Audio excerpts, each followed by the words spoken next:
தமிழ்ல என்னாச்சு, படம் வந்து நேரடி ரிலீஸ் ஆச்சு. பயங்கர அதாவது எல்லாமே டைட் க்ளோஸ், கண்ணுக்கு க்ளோஸ், மூக்கு க்ளோஸ் இப்படி. ஏன்னா அப்போ வந்து நிறைய இந்த டிவி எதுவுமே இல்லை. ஜனங்களுக்கு ஒரே என்டர்டைன்மெண்ட் தியேட்டர் தான். ஆமா. ஸோ தியேட்டரில் போய் படம் பார்க்கும்போது ஒரு 35mm கண்ணு, காது, மூக்கு டைட் க்ளோஸ். அந்த பாரதிராஜர் படத்தில் பூரா டைட், எல்லாமே டைட் க்ளோஸ். ஸோ மைண்டில் போய் ரெஜிஸ்டர் ஆச்சு.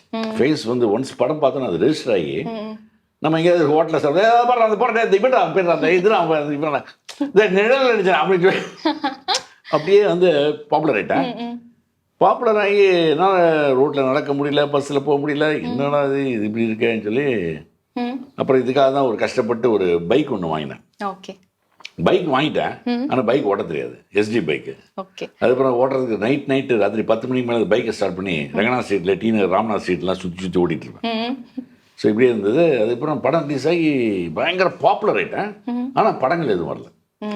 ஓகே. என்னன்னா அது திரும்பி ஊருக்கு போயிடலாமா, சரி நடிச்சாச்சு, ஆசைக்கு நம்ம ஆசைப்பட்ட நடிகையாச்சு, பாப்புலர் ஆகிட்டோம் ஒரு படத்தில், போதுமா அப்படின்னு சொல்லி மனசு சொல்லுது. ஆனாலும் இன்னொரு மனசு சொல்லி விடாத, வந்தாச்சு இதான் தொழில் உனக்கு விடாதுன்னு சொல்லி